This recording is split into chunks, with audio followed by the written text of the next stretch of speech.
London, 1847. The rain pattered against the window of Sophia Beaufort's bedchamber as her lady's maid fastened the last pearl button of her wedding gown. The ivory silk rustled softly as she turned to examine herself in the looking-glass. At 20 years of age, with chestnut curls framing a heart-shaped face and eyes the color of warm amber, she was indeed a vision in white. Yet the reflection that stared back at her showed no joy, only resignation.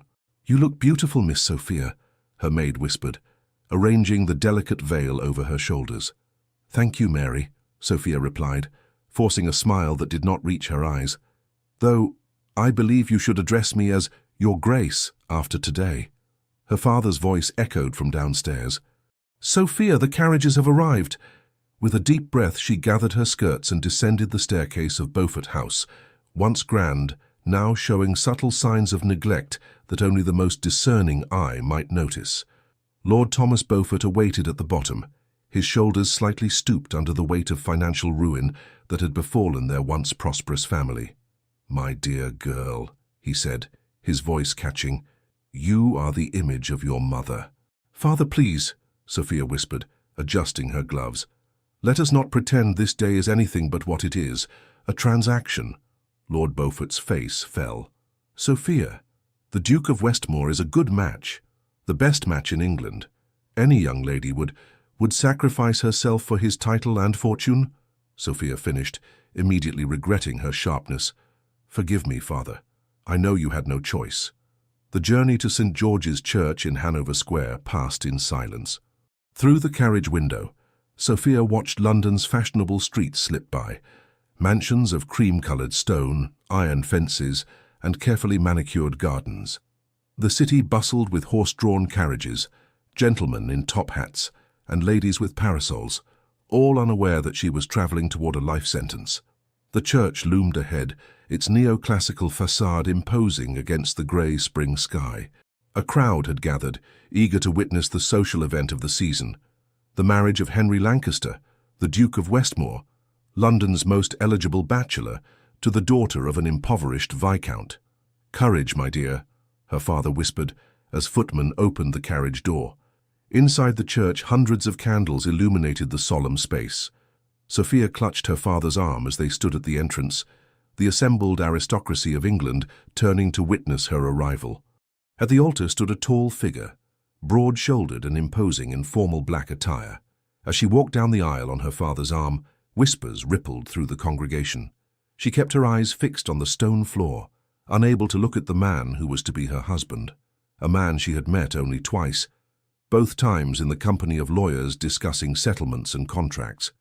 When she finally reached the altar and dared to glance up, her breath caught.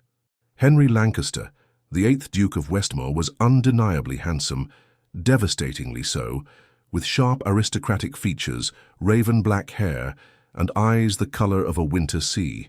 But it was the coldness in those eyes that made her shiver beneath her gown. "Dearly beloved," the bishop began, his voice echoing through the cavernous church. The ceremony passed in a blur. Sophia spoke her vows mechanically, promising to love and honor a stranger. When the Duke slipped a heavy gold ring onto her finger, his touch was impersonal, as if he were merely signing a document.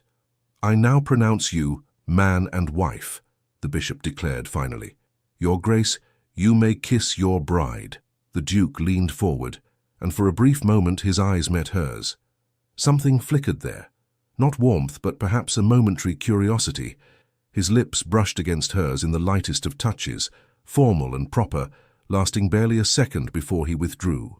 The reception at Westmore House was lavish, crystal chandeliers, mountains of hothouse flowers, and an orchestra playing gentle waltzes. The Duke performed his duties as host with practiced precision, yet barely acknowledged his new wife beyond what propriety demanded. As evening fell and the guests departed, Sophia found herself standing alone in an opulent bedchamber, surrounded by her belongings that had been delivered earlier. A fire crackled in the marble hearth, and the bed, massive and draped in crimson velvet, dominated the room. The door opened, and she turned, heart hammering against her ribs. The Duke entered, still in his formal attire, though he had removed his white gloves. Without preamble, he poured himself a glass of brandy from a crystal decanter. "Your Grace," Sophia said, forcing herself to meet his gaze.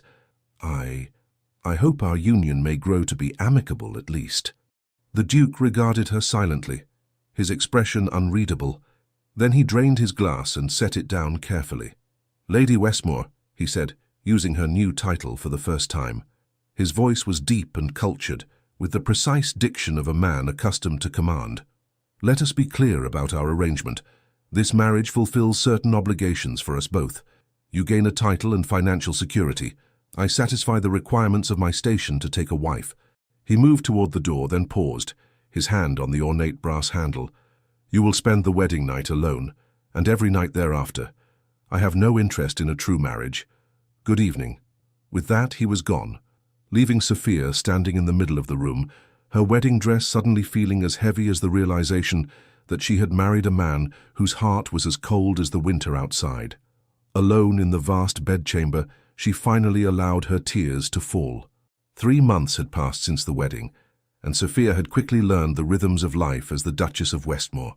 Her days were filled with social calls, charity committees, and the management of the Duke's 3 residences: Westmore House in London, the country estate in Hampshire, and the hunting lodge in Scotland. Despite sharing a household, she rarely saw her husband. The Duke rose early and retired late, filling his days with Parliament, his clubs, and business matters. When their paths did cross at dinner or social functions, he was unfailingly polite but distant, treating her more as a particularly efficient housekeeper than a wife. London's summer season was in full swing, and tonight they were to attend Lady Hartington's ball. Sophia sat at her dressing table as her lady's maid arranged her hair in an elegant chignon adorned with pearl pins. "The sapphire necklace, Your Grace?" the maid asked, opening a velvet box containing one of the many Westmore family jewels now at Sophia's disposal. "Yes, thank you, Ellis." Sophia touched the magnificent blue stones that matched her gown of midnight silk. These treasures should have delighted her, yet they felt like gilded chains. A knock at the door announced the arrival of a footman bearing a note. Sophia broke the seal to find her husband's precise handwriting. "I shall meet you directly at Hartington House. Do not wait. Westmore." "Will there be a reply, Your Grace?" the footman asked. "No," Sophia said softly. "No reply necessary."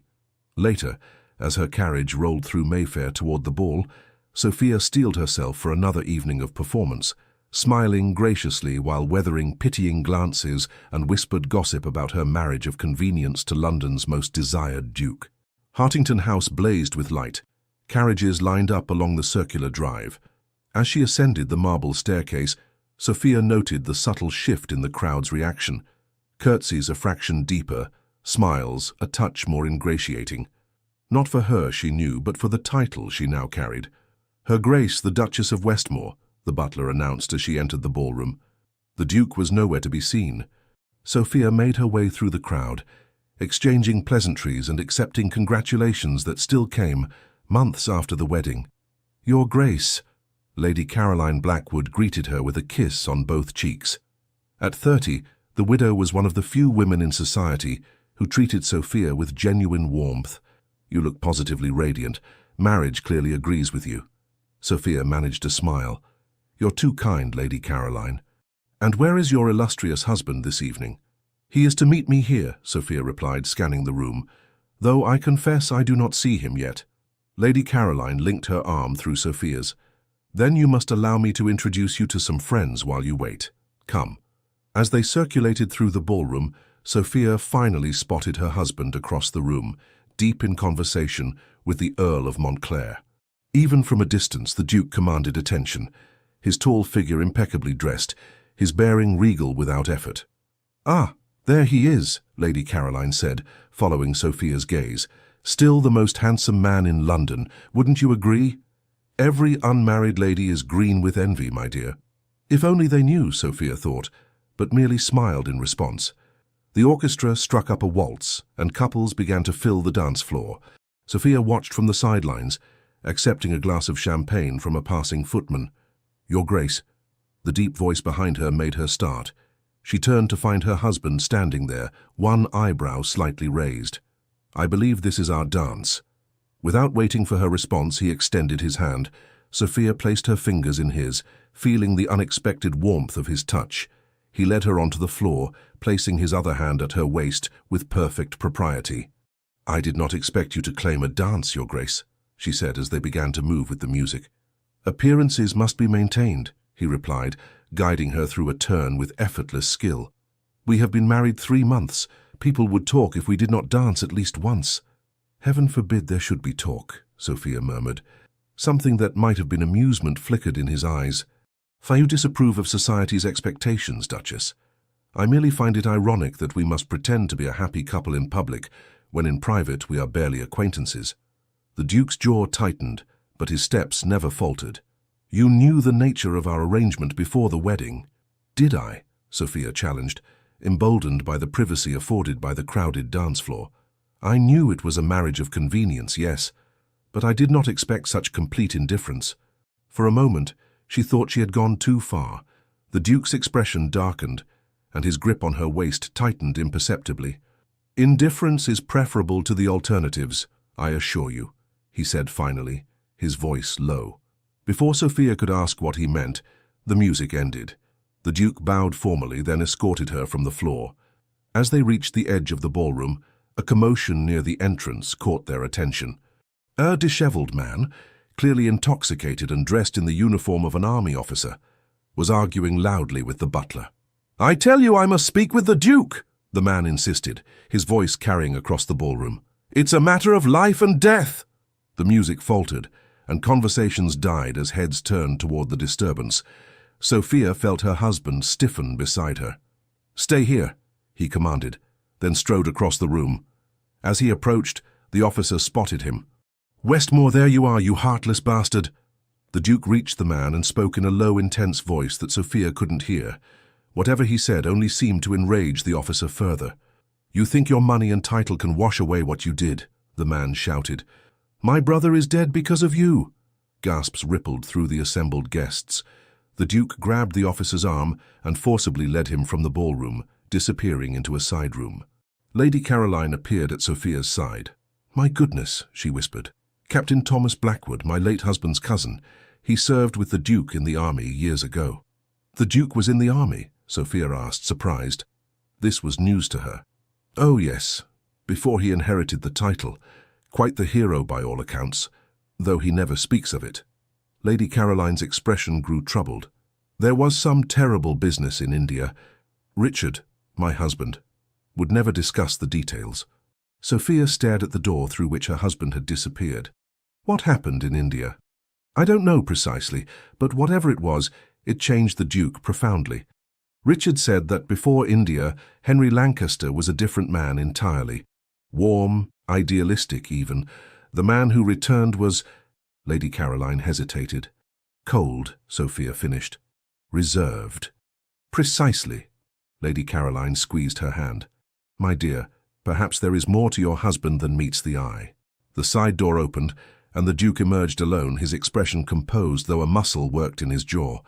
He crossed the ballroom, nodding apologetically to their host, before returning to Sophia's side. "We are leaving," he said quietly but firmly. In the carriage, Sophia waited for him to speak, but he stared silently out the window, his profile sharp against the darkness. "Who was that man?" she finally asked. "What did he mean about his brother?" The Duke's gaze remained fixed on the passing streets. "It is not your concern." "I believe it is," Sophia insisted. "I am your wife, if only in name. Whatever affects you affects me as well." He turned to her then, his eyes cold. "You are my wife on paper, Duchess. That gives you no right to my past or my private affairs." "Then what rights do I have in this marriage?" Sophia demanded, her patience finally snapping. "To wear your jewels? To preside over your dinner table? To be paraded before society as proof of your respectability, while you treat me as nothing more than a convenient ornament?" The Duke stared at her, seemingly taken aback by her outburst. For a moment, something like admiration crossed his features. "You have spirit, Duchess. I had not expected that." "There is much about me you have not troubled yourself to learn, Your Grace." The carriage pulled up to Westmore House, ending their conversation. The Duke helped her descend, his touch impersonal once more. In the grand entrance hall, he paused at the foot of the staircase. "Captain Blackwood is a troubled man who blames others for his misfortunes," he said abruptly. Pay his accusations no mind. Is that all you have to say? Sophia asked.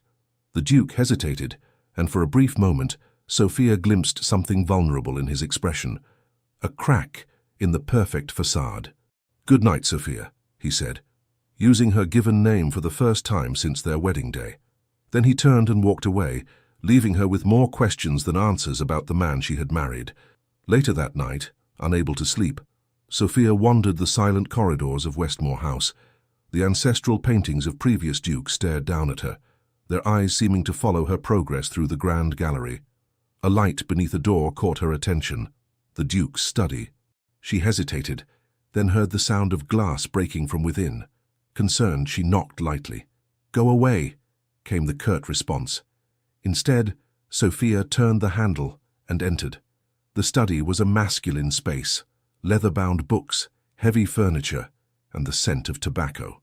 A fire burned low in the grate. The Duke stood by the window, a glass of whiskey in hand. On the floor lay the shattered remains of another.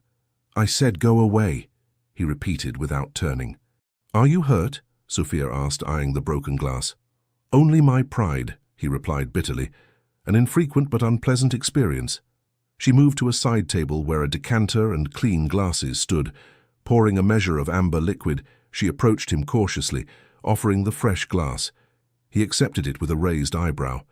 "Do you make a habit of providing spirits to men in dark moods, Duchess?" "Only to husbands who look as though they need them," she replied.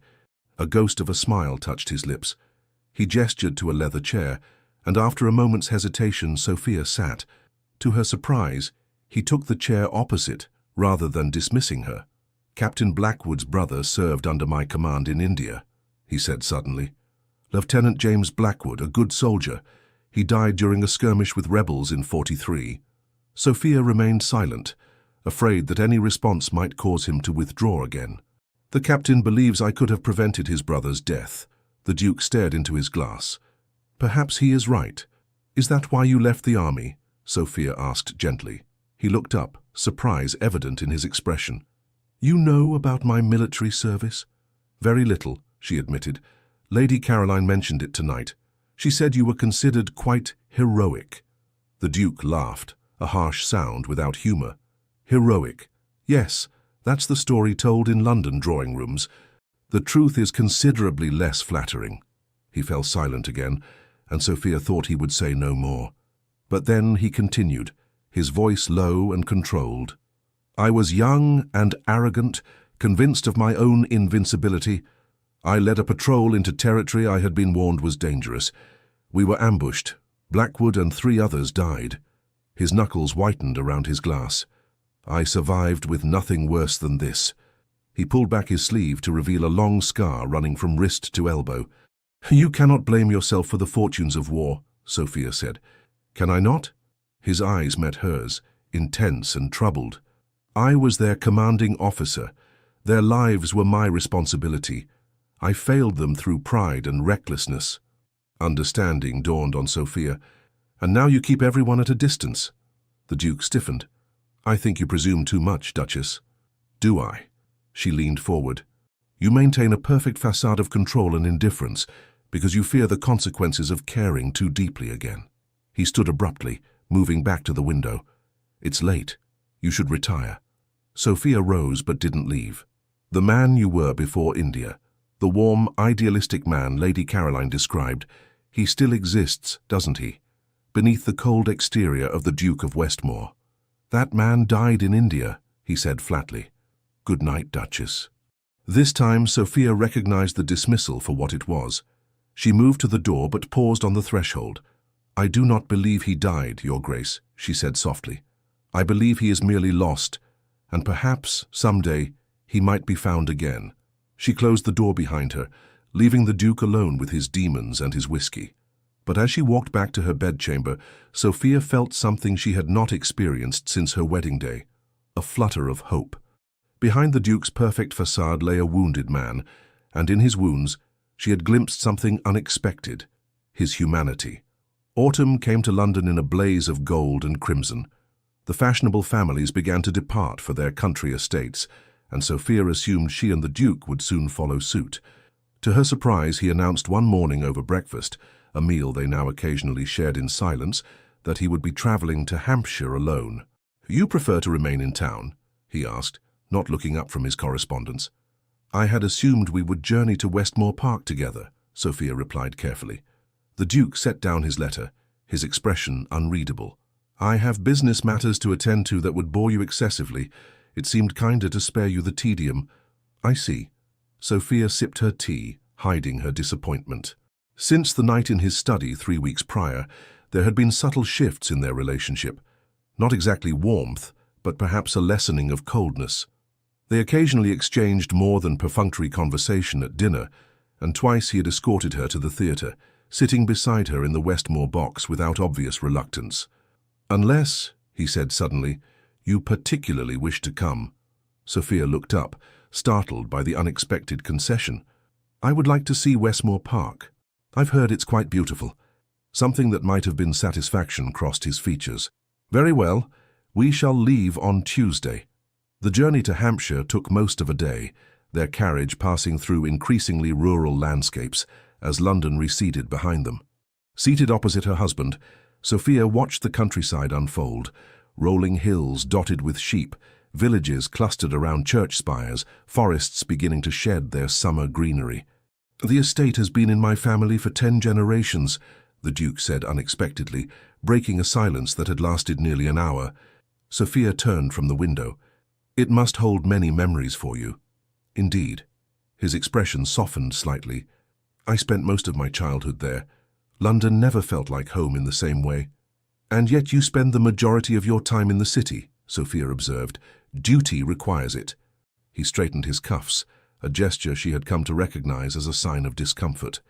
"The business of the dukedom does not manage itself. Surely you could delegate some responsibilities." "Perhaps." He regarded her with newfound curiosity. "And what of you, Duchess? Do you prefer town or country?" The question, a personal one rather than practical, surprised her. "The country, I think. Beaufort Manor was modest compared to your estates, but I loved its gardens and the surrounding woods. As a girl, I would spend hours reading beneath an old oak tree by the stream." "You enjoy reading?" he asked, as if this were a novel concept. Sophia couldn't help but smile. "Is that so surprising? Women are permitted intellectual pursuits these days, Your Grace, even in the confines of marriage." To her astonishment, he returned her smile, a brief upturning of lips that transformed his stern features. "Forgive me. I did not mean to imply otherwise. What do you read?" "History, primarily. Poetry. Some novels, though my father considered them frivolous. The library at Westmore Park is extensive," he said. "You may find it to your liking."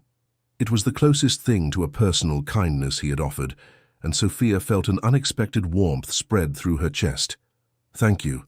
I look forward to exploring it." Westmore Park appeared on the horizon as evening approached, a grand Palladian mansion of honey-colored stone, its windows catching the last golden rays of sunset. Formal gardens stretched before it, and beyond them a lake reflected the fading sky. "It's beautiful," Sophia whispered as the carriage rolled up the elm-lined drive. The Duke glanced at her, seemingly pleased by her reaction. "Wait until you see it in morning light." The household staff, at least 30 strong, lined up to greet them, headed by Mr. Phillips, the butler, and Mrs. Winters, the housekeeper.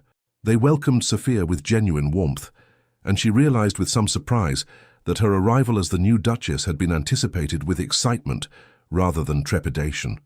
"We've prepared the Duchess suite, Your Grace," Mrs. Winters told her as they climbed the grand staircase. "It has the finest views of the estate." The suite was magnificent.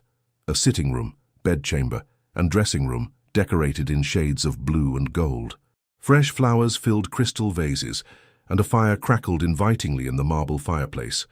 "This was my mother's favorite room," the Duke said from the doorway, startling Sophia, who had not realized he had followed them. "It's lovely," she replied, running her fingers over the delicate silk brocade of a chair. "I'm honored to use it." Mrs. Winters excused herself, leaving them alone. For a moment, neither spoke. Then the Duke cleared his throat. "I thought perhaps, that is, if you are not too fatigued from the journey, you might join me for dinner in an hour." The hesitation in his voice, so unlike his usual commanding tone, touched something in Sophia. "I would like that very much." He nodded, something like relief crossing his features. "Until then, Duchess." Dinner was served in the smaller of the estate's 2 dining rooms, a room that could still comfortably seat 20, but felt almost intimate with just the 2 of them. The Duke, to Sophia's surprise, proved to be an attentive host, inquiring if the food met her approval and keeping their glasses filled with excellent wine. "Tell me about your childhood here," Sophia said as they finished the main course. The Duke seemed taken aback by her interest, but after a moment began to speak. He told her of summers spent swimming in the lake, of learning to ride in the estate's paddocks, of hiding from his tutors in the maze of hedges beyond the rose garden. "You sound as though you were quite the handful," Sophia observed, smiling. "I was indeed. My father despaired of me ever becoming a proper heir." His expression clouded briefly. "He died when I was 15. The title came to me 3 years later when my grandfather passed." "So young," Sophia murmured. "It must have been a terrible burden." The Duke studied her face, as if searching for something. "It was challenging. But duty is duty. Is that why you joined the army? To escape the burden for a time?" He set down his wineglass. "You are unusually perceptive, Duchess. Or perhaps you are not as inscrutable as you believe, Your Grace," she replied gently. A log shifted in the fireplace, sending sparks dancing up the chimney. Outside, rain had begun to fall, pattering against the tall windows. "My father wanted me to marry by 25, the Duke said suddenly, "to secure the succession, as he put it. I resisted, focusing instead on restoring certain neglected estate properties and investments." He paused. "When I reached 30 this year, I decided it was time to fulfill that final obligation." "And so you chose me," Sophia said, unable to keep a hint of bitterness from her voice. "A suitable bride from a good family, conveniently in need of financial rescue. I chose you because when we were introduced at Lady Melbourne's ball last winter, you were the only young woman who did not simper or flatter." His admission was unexpected. "You spoke intelligently about the exhibition at the Royal Academy. You showed no interest in my title or fortune. I found it refreshing." Sophia stared at him. "I had no idea you even remembered that conversation." "I remember more than you might think, Sophia." The use of her given name, spoken softly in the firelit room, created an intimacy that made her heart beat faster. For the first time, she allowed herself to truly look at him, not as the cold, distant Duke, but as a man. His strong features, the intensity of his grey eyes, the way his dark hair curled slightly at his temples. "Why did you tell me I would spend our wedding night alone?" she asked, the wine perhaps making her bolder than she would otherwise have been. "Was I so unappealing?" The Duke's expression darkened. "You misunderstand. It was never a matter of appeal." "Then what was it?" He stood abruptly, moving to the window to watch the rain.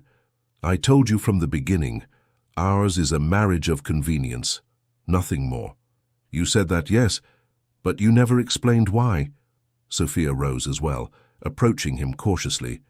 "Most men in your position would at least desire an heir." "I have a cousin who can inherit if necessary," he said stiffly. "That doesn't answer my question." He turned to face her, his expression guarded. "What would you have me say, Sophia? That I am incapable of the kind of emotional attachment that should exist between husband and wife? That I learned in India that caring deeply only leads to devastation? That I chose a marriage in name only because it seemed the kindest option for us both?" The raw honesty of his words stunned her. "Henry," she said, using his given name for the first time. "Not all attachments end in pain. In my experience, they do." His voice was low, almost a whisper. "I would not subject anyone to what I have become." "And what is that?" she asked gently. His laugh was bitter. "A man half alive, going through the motions of existence without truly living." Sophia reached out, hesitantly placing her hand on his arm.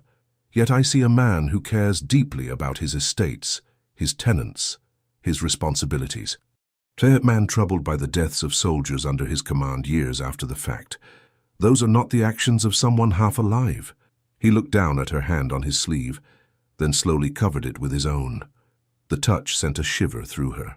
"You have an unusual way of seeing things, Duchess," he said, his voice rough with emotion. "Perhaps I simply see you more clearly than you see yourself." For a moment, they stood there, connected by that simple touch, the rain drumming against the windows and the fire crackling in the grate. Then the Duke stepped back, breaking the contact. "It grows late," he said, his voice once again controlled. "I have taken enough of your evening." Sophia felt the loss of the moment keenly but nodded. "Thank you for dinner, Henry, and for sharing your memories of this place." He escorted her to the base of the grand staircase, where they would part ways to their separate chambers. "Good night, Sophia." "Good night, Henry," she replied, then gathered her courage. "Perhaps tomorrow you might show me the grounds, if the weather clears, of course." He looked surprised, then pleased. "I would like that." As she climbed the stairs to her suite, Sophia felt a cautious hope taking root. Something had shifted between them tonight, a crack in the wall he had built around himself. It wasn't love, not yet, but it was a beginning. The next day dawned clear and bright, the rain having washed the world clean. True to his word, the Duke, Henry, as she was beginning to think of him, suggested a tour of the estate after breakfast. They spent the morning exploring the formal gardens, the glasshouses filled with exotic plants, and the stables where magnificent horses whickered softly in their stalls. "Do you ride?" Henry asked as they admired a dappled grey mare. "I do, though not as well as I would like," Sophia admitted. "We sold our horses when my father's finances became strained." "Then you must ride here," he said decisively.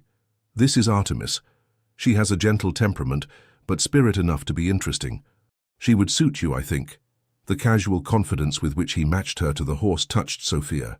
"You seem very certain of my abilities, considering you've never seen me ride." "I am a good judge of character, in horses and in people." His lips quirked in what was almost a smile. "Tomorrow, perhaps?" "I would like that very much." They continued their tour, walking down to the lake where swans glided across the still water. The October sun was warm on their faces, belying the approach of winter. "I spent hours here as a boy," Henry said, skipping a stone across the water with practiced ease. "My mother would bring a book and read while I fished or sailed my toy boats." "You were close to her?" Sophia asked, noticing how his expression softened when speaking of his mother. "Very. She died when I was 12. Consumption." He skipped another stone, watching it bounce 4 times before sinking. "My father withdrew into himself afterward. We were never close again." "I'm sorry," Sophia said quietly. "My mother died when I was 8. An influenza epidemic." Henry turned to her, his eyes reflecting genuine sympathy. "Then you understand." "Yes," she smiled sadly. "I do." He offered her his arm as they walked back toward the house, a gentlemanly gesture that felt significant in its normalcy. As they strolled through the woods, comfortable silence between them, Sophia realized that for the first time since their wedding, she felt like a true wife rather than an ornamental accessory. The days at Westmore Park fell into a pleasant rhythm. Mornings were spent riding, Henry patiently helping Sophia regain her confidence in the saddle. Afternoons found her in the magnificent library, losing herself in rare volumes, while occasionally glancing up to find her husband working at a desk nearby, attending to estate business. In the evenings they dined together, their conversations gradually becoming more personal, more meaningful. One afternoon, a week into their stay, Sophia was reading in the library when Henry entered, his expression troubled. "Is something wrong?" she asked, setting aside her book. "The tenant farmer has fallen ill," he explained. "His wife sent word asking if I might call. Apparently the local physician is away." "Of course you must go," Sophia said, rising. "Would you like me to accompany you? I have some knowledge of herbal remedies my mother taught me." Henry looked surprised by her offer. "It may be unpleasant. These are simple accommodations, not what you're accustomed to." "I'm hardly as delicate as you seem to believe," Sophia replied with a smile. "Besides, isn't it a duchess's duty to show concern for those under her care?" Something like admiration flickered in his eyes. "Indeed it is. Very well. I'll have the carriage brought around." The tenant's cottage lay at the edge of the estate, a modest structure with a thatched roof and small garden. Smoke curled from the chimney as their carriage approached. Henry helped Sophia descend, his hand lingering on hers a moment longer than necessary. A worried-looking woman greeted them at the door, curtsying deeply. "Your Grace, and her Grace too. Oh, you're too kind to come." "Mrs. Collins," Henry said warmly. "This is my wife, the Duchess. How is Robert faring?" "Poorly, Your Grace. The fever won't break, and his breathing's troubled." She led them inside to a small bedchamber, where a man lay beneath several blankets, his face flushed and sweating. Sophia approached without hesitation, placing a gentle hand on the farmer's forehead. "How long has he been this way?" "3 days, Your Grace," Mrs. Collins replied. "Started with a chill after he was caught in that downpour last week." Henry stood back, watching as Sophia questioned the woman about symptoms and treatments tried thus far. To his evident surprise, she then rolled up her sleeves and set to work, requesting hot water, clean cloths, and various items from the kitchen garden. "Pneumonia, I suspect," she told Henry quietly as Mrs. Collins hurried to fulfill her requests. "My mother treated many such cases among our tenants." For the next hour, Sophia worked steadily, preparing a mustard plaster for the man's chest, brewing a tea of thyme and honey for his throat, and showing Mrs. Collins how to position him to ease his labored breathing. "The fever should break by morning if we're fortunate," she explained to the grateful woman. "Continue with the tea every few hours. I'll send more herbs from the house and the physician will call when he returns." As they walked back to the carriage, Henry studied her with new eyes. "You never mentioned your medical knowledge." Sophia shrugged lightly. "You never asked about my interests or abilities." "A fair rebuke," he acknowledged. "You were remarkable in there. Most ladies of your station would have merely offered sympathy from a safe distance." "My mother believed that privilege carried responsibility," Sophia replied. "She taught me that true nobility lies in service to others, not in titles or wealth."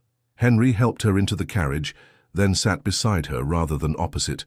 "A small but significant change. Your mother sounds like a wise woman. I think she would be proud of the daughter she raised."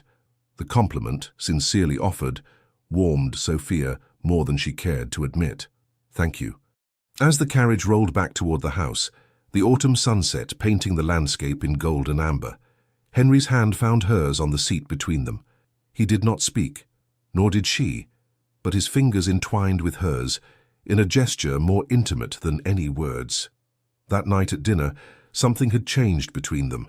The invisible wall that had separated them for months seemed to have developed significant cracks. Henry spoke more freely, even laughing at Sophia's gentle teasing about his competitive nature when they had played chess the previous evening. As they finished dessert, he surprised her with a question. "Would you play something on the pianoforte? Phillips mentioned you were practicing in the music room yesterday." Sophia felt her cheeks warm. "I'm rather out of practice, I'm afraid. We had to sell our instrument some years ago." "I would like to hear you play nonetheless," he said, his voice gentle. "Please." In the drawing room, Sophia seated herself at the magnificent pianoforte. After a moment's hesitation, she began to play a Chopin nocturne, her fingers finding the notes with increasing confidence. She lost herself in the music, and when she finished, she looked up to find Henry standing beside the instrument, his expression unguarded for once. "Beautiful," he said softly, and she was not certain whether he meant the music or something else entirely. The following days brought them closer still. They rode together each morning, Henry teaching Sophia to jump small hedges, his hands occasionally steadying her when necessary. They read in companionable silence in the library, sometimes sharing passages that particularly moved them. One rainy afternoon, he taught her to play billiards in the game room, standing behind her to guide her aim, his breath warm against her neck. Yet still, each night, they parted at the top of the stairs, retiring to separate chambers. 2 weeks into their stay, a letter arrived from London. Henry read it at breakfast, his expression darkening. "Troubling news?" Sophia inquired. "Captain Blackwood," he replied grimly. "He continues to make accusations against me in certain circles. Now he claims to have written evidence of my negligence in India." "Do such documents exist?" she asked carefully. Henry set down the letter. "No, but the damage to my reputation may be done regardless." "Then we must return to London and confront these falsehoods directly," Sophia said decisively. He looked at her with surprise. "We?" "Yes, we." She reached across the table and covered his hand with hers. "I am your wife, Henry. Your battles are mine as well." Something shifted in his expression, a softening, a surrender. "Sophia, He seemed to struggle for words. "You deserve better than to be drawn into this unpleasantness." "I deserve to stand beside my husband," she replied firmly, "especially when he is unjustly accused." He turned his hand beneath hers, clasping her fingers. "Very well. We shall return to London tomorrow." That evening, Sophia sat at her dressing table as Ellis brushed out her hair for the night. A knock at the door surprised them both. "Enter," Sophia called. The door opened to reveal Henry, still dressed though he had removed his cravat. "Forgive the intrusion," he said, his eyes meeting Sophia's in the mirror. "Might I have a word with you? Alone?" Ellis curtsied and departed discreetly. Henry remained by the door, seemingly uncertain, a stark contrast to his usual confident bearing. "Is something wrong?" Sophia asked, turning on her stool to face him. "No." He took a step into the room. "That is, I wanted to thank you." "For what?" "For your support regarding Blackwood, for your compassion toward the tenants, for—" He hesitated. "For seeing in me something worth believing in, when I had long ago stopped believing in myself." Sophia stood, her heart pounding. "Henry, please let me finish." He moved closer. "I have treated you abominably these past months. I married you for convenience and denied you the respect, the consideration, the affection a wife deserves." "You were honest about your intentions from the beginning," Sophia said softly. "Honest, perhaps, but wrong." His voice was rough with emotion. "I told myself I was protecting you by keeping my distance. In truth, I was protecting myself from the possibility of caring too deeply and being wounded again." He took another step toward her, close enough now that she could see the flecks of silver in his grey eyes. "These weeks at Westmore Park have shown me what a fool I've been," he continued. "You are extraordinary, Sophia, intelligent, compassionate, strong. I find myself captivated by you." Sophia's breath caught. "Henry, what are you saying?" "I'm saying that I no longer wish for a marriage in name only." He reached out, tentatively touching her cheek. "I'm saying that I want a true marriage, in every sense, if you would consider it." "Consider it?" Sophia echoed, hardly daring to believe what she was hearing. "I understand if you cannot forgive my coldness," he said quickly. "If you prefer to maintain our current arrangement." Sophia silenced him by placing her fingers against his lips. "Henry," she whispered, "I have wanted a true marriage since the day we wed."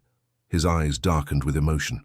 Slowly, giving her every chance to withdraw, he lowered his head and kissed her. Unlike the brief, formal touch of their wedding day, this kiss was tender, questioning, then increasingly passionate as Sophia responded, her arms winding around his neck.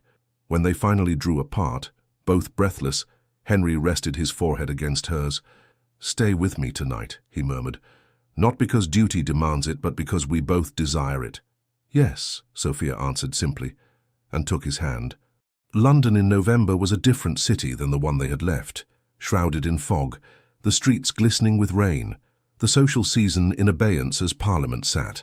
Westmore House, however, felt different to Sophia. No longer a gilded cage, but a home, warmed by the remarkable change in her relationship with Henry. They had returned as true husband and wife in every sense, their newfound intimacy transforming both their private and public lives. Henry still attended to his duties in the House of Lords and his business affairs, but now he consulted Sophia on matters of importance, valuing her perspective. She, in turn, had begun to take a more active role as Duchess, championing causes close to her heart, particularly the improvement of conditions for women and children in London's poorest parishes. The matter of Captain Blackwood, however, remained a shadow over their happiness.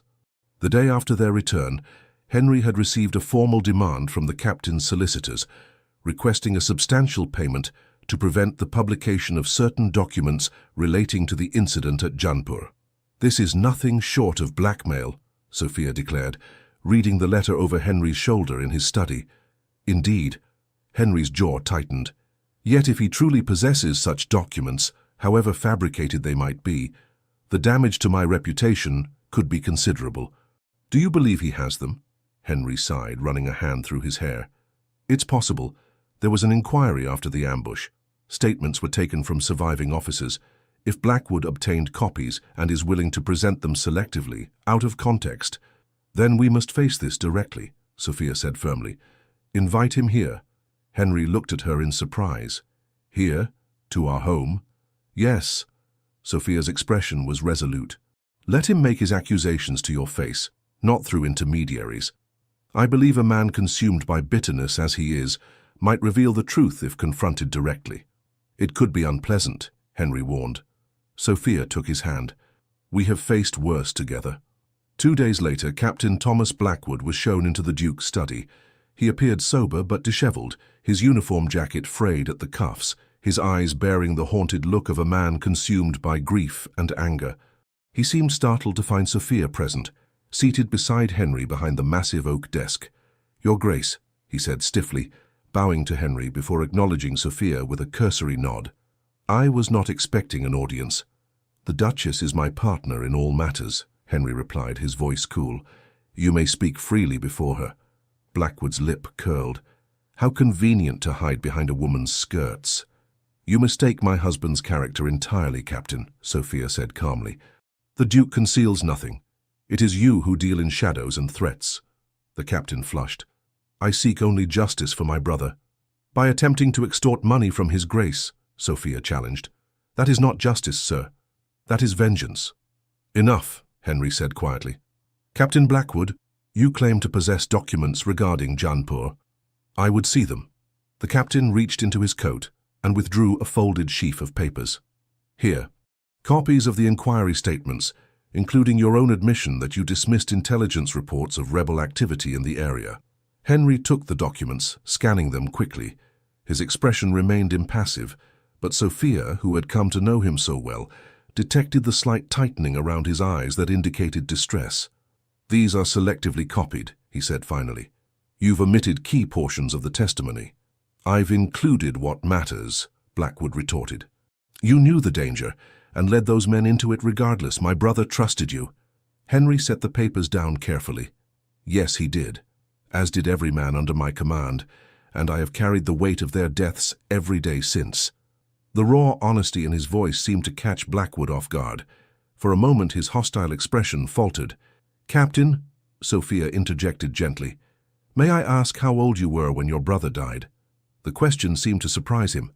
17, Your Grace." "And he was your only family?" Blackwood swallowed hard. "Our parents died when we were boys. James raised me, gave up his own opportunities to ensure I received an education, a commission." "He sounds like an honorable man," Sophia said. "The best of men," Blackwood agreed, his voice rough with emotion. "And he died face down in the mud because of him." He jabbed a finger toward Henry. Henry stood slowly. "James Blackwood was indeed an honorable man, the finest officer under my command. When the ambush began, he could have retreated to safety. Instead, he stayed to help the wounded. His last act was to drag Private Collins to cover, saving the boy's life at the cost of his own." The captain stared at him. "How do you know this?" The official report details the facts of the ambush," Henry interrupted. "It does not speak to the courage of the men who died there. I know what your brother did because I was there, Captain. I saw his bravery with my own eyes." He moved to a cabinet, unlocked it and withdrew a small wooden box. From it he removed a medal on a faded ribbon. "This was awarded to Lieutenant Blackwood posthumously. The notification was sent to your regiment, but you had already resigned your commission by then." He held it out. "It belongs to you now as his family." Blackwood made no move to take it. "A medal doesn't bring him back." "No," Henry agreed quietly. "Nothing can do that. I cannot change what happened at Jaunpur, Captain. I can only acknowledge my responsibility and try to live a life worthy of the men who died under my command, including my brother, especially your brother." Henry placed the medal on the desk between them. "You have every right to hate me, but using your brother's memory as a weapon dishonors him and the sacrifice he made." For a long moment, Blackwood stood motionless. Then, with a trembling hand, he reached for the medal, his fingers closing around it. "He wrote to me about you," he said finally, his voice barely audible. "Said you were different from other officers, that you cared for your men." He looked up, his eyes wet. "I couldn't reconcile that with what happened." "Grief often seeks a target," Sophia said gently. "It's easier to blame than to accept the senselessness of loss." Blackwood nodded slowly, then straightened his shoulders. "The documents," he said, gesturing to the papers on the desk. "They're the only copies. I never intended to publish them, not really. I needed someone to acknowledge what happened, what was lost." Henry extended his hand. "Lieutenant James Blackwood will not be forgotten, Captain. You have my word on that." After a moment's hesitation, Blackwood took the offered hand. "Thank you, Your Grace." He turned to Sophia. And you, Your Grace, for your understanding." When the captain had gone, Sophia moved to Henry's side. He stood by the window, looking out at the grey London sky, his expression pensive. "Are you all right?" she asked softly. He turned to her, his eyes filled with a mixture of relief and lingering sadness. "Thanks to you, I believe I am." He took her hands in his. "You were right to confront him directly. How did you know it would work?" "Because I've come to know you," Sophia replied simply. "The real you, beneath the Duke's facade. And I believe that if Captain Blackwood saw that man, the man his brother trusted, he might find the peace he seeks." Henry drew her into his arms, holding her close. "You see me more clearly than I see myself, Sophia. You always have." "That's what love does," she whispered against his chest. "It sees the truth of a person, even when they cannot." He pulled back slightly to look into her eyes. "Love," he repeated, as if testing the word. "Is that what this is between us?" Sophia smiled up at him. "What else would you call it?" "I've never said those words to anyone," he admitted. "Not since my mother died." "You don't need to say them," Sophia assured him. "I can see them in your actions, in your eyes." Henry cradled her face in his hands. "No, I think I do need to say them. You deserve to hear them." He took a deep breath. "I love you, Sophia, with a depth that terrifies and exhilarates me in equal measure." Joy bloomed in her chest, warm and radiant. "And I love you, Henry. I think perhaps I have since that first dinner at Westmore Park, when you showed me the man behind the Duke." Their kiss was tender, a promise and a celebration all at once. The weeks that followed were the happiest of Sophia's life. Their marriage, once a cold arrangement of convenience, had blossomed into a true partnership, founded on mutual respect, shared purpose, and deep affection. They entertained together, Henry proudly introducing Sophia to his political associates as "my brilliant wife," soliciting her opinions on matters of policy and reform. They attended the theatre and concerts, no longer sitting in rigid formality, but leaning close to share observations, her hand often tucked in his. And at night, they retired together to chambers now connected by a door that remained permanently open, their passion for each other deepening with each passing day. As Christmas approached, Henry suggested they return to Westmore Park for the holiday. "The estate is particularly beautiful in winter," he told her, "and I thought we might invite your father to join us." Sophia, touched by his thoughtfulness, threw her arms around him. "He would love that. He's been so lonely since I married." "Then it's settled. We'll make it a true family Christmas." The morning of their departure, Sophia awoke feeling unusually unwell. The slight nausea had plagued her for several days, but she had attributed it to the rich food served at the many holiday gatherings they had attended. "Perhaps we should delay our journey," Henry suggested, concerned by her pallor as she picked at her breakfast. "I can send for Dr. Barrett." "Nonsense," Sophia insisted. "It's merely a passing indisposition. The country air will do me good." By the time they reached Westmore Park that evening, however, her discomfort had increased. She retired early, Henry hovering anxiously until she shooed him away with assurances that a good night's sleep was all she needed. The next morning brought clarity. As her maid Ellis helped her dress, Sophia made a simple calculation and felt her heart skip a beat. "Ellis," she said carefully, "please ask His Grace if he might join me in my sitting room before breakfast." When Henry arrived, his expression concerned, Sophia dismissed the maid with a meaningful look. "Are you still unwell?" he asked, crossing to take her hands. "I've sent for Dr. Mitchell from the village." Sophia shook her head, a small smile playing at her lips. "I don't believe a doctor is necessary, though his confirmation would be welcome." Henry's brow furrowed. "I don't understand." She guided his hand to rest against her still flat stomach. "I believe, Your Grace, that the Westmore succession is now assured." For a moment he stared at her in confusion. Then understanding dawned, his eyes widening. "Sophia, are you saying—" "Yes," she whispered, her eyes shining with joy. "If my calculations are correct, we will welcome our child in early summer." Henry's face transformed, wonder replacing concern. Then, to Sophia's surprise, he sank to his knees before her, pressing his face against the fabric of her gown, his arms encircling her waist. "Thank you," he murmured, his voice thick with emotion, "for this gift, for everything." She stroked his hair, her own eyes filling with tears of happiness. "It is I who should thank you, Henry, for opening your heart to me, for showing me what true love can be." He looked up at her, his expression radiant. "When I told you on our wedding night that you would spend it alone, I thought I was protecting us both from disappointment. I never imagined then that you would become my everything, my partner, my conscience, my heart." Rising to his feet, he gathered her in his arms. "I promise you, Sophia, that our child will never know the coldness I once embraced. He or she will be raised with love, with warmth, with the knowledge that they are treasured beyond measure." "By both of us," Sophia agreed, resting her head against his chest, listening to the steady beat of his heart. "Together." Outside, snow began to fall, dusting the formal gardens of Westmore Park with white. Inside, a duke and duchess stood by the window, arms entwined, watching the transformation of the landscape. But the greater transformation was within them. Two wounded souls who had found in each other not just healing, but joy. Not just companionship, but completion. The most desired duke in London had indeed told his bride she would spend their wedding night alone. But in the end, he had given her something far more precious than his presence that night. He had given her his heart, completely and without reservation. And in the warmth of that love, both their lives were forever changed. The end. Dear listener, as the final notes of our story fade away, perhaps you find yourself lingering in the warmth of Henry and Sophia's journey, a tale of walls broken down and hearts redeemed. Their story, though set amidst the grandeur of Victorian England, speaks to timeless truths that echo in our own lives today.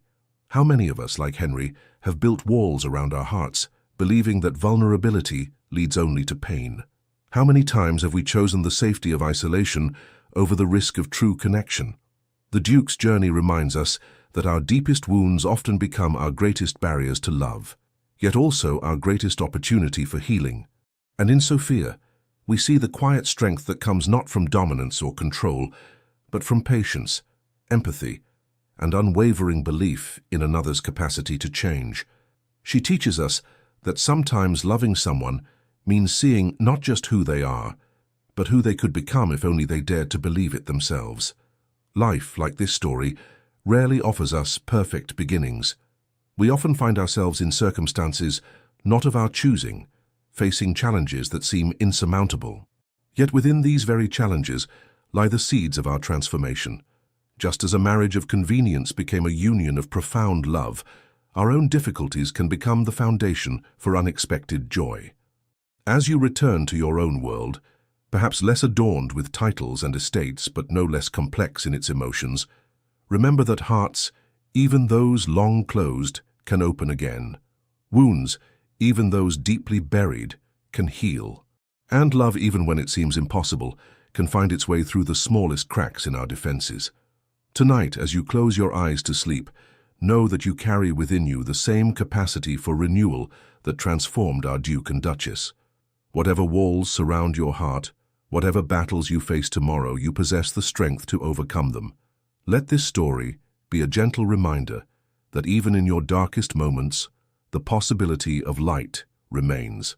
May you rest in peaceful slumber, protected by the knowledge that transformation is always possible and that love in its many forms remains the most powerful force for healing in our world. And when morning comes, may you face the day with renewed courage, knowing that your own story, like all great tales, is still being written. Sleep well, dream sweetly, and remember that you are never truly alone on your journey. Some people hear their own inner voices with great clearness, and they live by what they hear. Such people become crazies or they become legend. Thank you for listening, with the most sincere wishes for your heart and soul. Legends of the Fall. If you felt moved by this tale, please consider subscribing to our channel, liking this video, leaving a kind comment and sharing it with someone who might need a little hope today. Your support means the world to us, and from the bottom of our hearts it inspires us to keep telling stories full of love, redemption, and emotional twists. At the end of this video, another suggested story from our channel will appear. Click on it and be surprised by yet another unforgettable journey.